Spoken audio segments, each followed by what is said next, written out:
श्री परमात्मने नमः। श्री चैतन्य चरित्रावली अध्याय प्रेम स्तोत्र उमड़ पड़ा।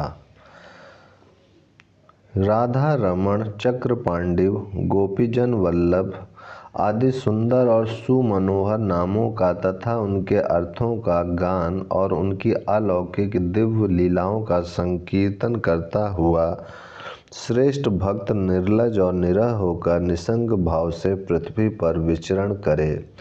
संसार में उन्हीं मनुष्यों का जीवन धारण करना सार्थक कहा जा सकता है जिनके हृदय पटल पर हर समय मुरली मनोहर मुकुंद की मंजुल मूर्ति नृत्य करती रहती हो, जिनके कर्ण रंध्रों में प्रति क्षण मनोहर मुरली की मधुर तान सुनाई पड़ती रहती हो, जिनके चक्षु भगवान की मूर्ति के अतिरिक्त किसी अन्य वस्तु का दर्शन ही न करना चाहते हों, जिनका मन मधुप सदा भक्त भयहारी भगवान के चरण कमलों का मधुरता मधुर मकरंद पान करता रहता हो।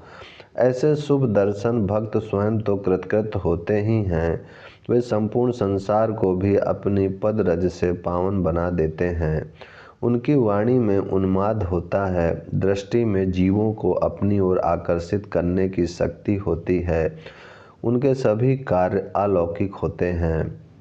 उनके संपूर्ण कार्य लोक बाह्य और संसार के कल्याण करने वाले ही होते हैं। निमाई पंडित की हृदय कंदराओं में से जो त्रैलोक्य पावन प्रेम स्रोत उमड़ने वाला था, जिसका सूत्रपात चिरकाल से हो रहा था, अद्वैताचार्य आदि भक्तगण जिसकी लालसा लगाए वर्षों से प्रतीक्षा कर रहे थे, उस स्रोत का पृथ्वी पर प्रस्फुटित होने का सुहावना समय अवसर निकट आ पहुँचा। जगत विख्यात गया धाम को ही उसके प्रकट करने का अखंड यश प्राप्त हो सका। यही पावन पृथ्वी इसका कारण बन सकी।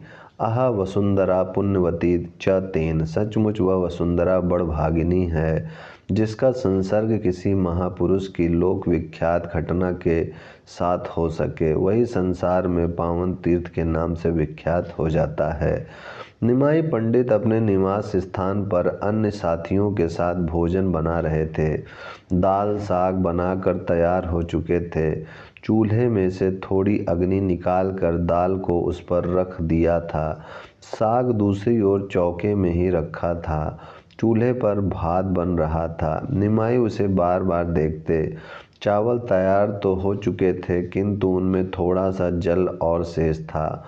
उसे जलाने के लिए और भात को शुष्क बनाने के लिए हमारे पंडित ने उसे ढक दिया था। थोड़ी देर बाद वे कटोरी को भात पर से उतार ही रहे थे कि इतने में ही उन्हें दूर से पूरी महाशय अपनी ओर आते हुए दिखाई दिए। कटोरी को ज्यों की त्यों ही पृथ्वी पर पटक कर ये उनकी चरण वंदना करने के लिए दौड़े। पुरी ने प्रेम पूर्वक इनका आलिंगन किया और वे हंसते हुए बोले, अपने स्थान से किसी शुभ मुहूर्त में ही चले थे, जो ठीक तैयारी के समय आ पहुँचे। नम्रता के साथ निमाई पंडित ने उत्तर दिया, जिस समय भागोदय होता है और पुण्य कर्मों के संस्कार जागृत होते हैं, उस समय आप जैसे महानुभावों के दर्शन का सौभाग्य प्राप्त होता है। भोजन बिल्कुल तैयार है, हाथ पैर धोइए और भिक्षा करने की कृपा कीजिए। हंसते हुए पूरी महाशय बोले, यह खूब कही, अपने लिए बनाए हुए अन्न को हमें ही खिला दोगे तब तो तुम क्या खाओगे। नम्रता के साथ नीची निगाहें करके इन्होंने उत्तर दिया, अन्न तो आप ही का है, मैं तो केवल रंधन करने वाला पाचक मात्र हूँ। आज्ञा होगी तो और बना दूंगा। पुरी ने देखा ये भिक्षा बिना किराए मानेंगे नहीं, इसलिए बोले, अच्छा फिर से बनाने की क्या आवश्यकता है, जो बना है उसी में से आधा आधा बांट कर खा लेंगे। क्यों, मंजूर है ना। किंतु हम ठहरे सन्यासी और तुम ठहरे गृहस्थी। हमारी भिक्षा होगी और तुम्हारा होगा भोजन। इस प्रकार कैसे काम चलेगा। तुम भी थोड़ी देर के लिए भिक्षा ही कर लेना। कुछ हंसते हुए निमाई पंडित ने कहा, अच्छा जैसी आज्ञा होगी वही होगा। आप पहले हाथ पैर तो धोवें। यह कह इन्होंने अपने हाथों से पुरी जी के पैर धोए और उन्हें एक सुंदर आसन पर बिठाया।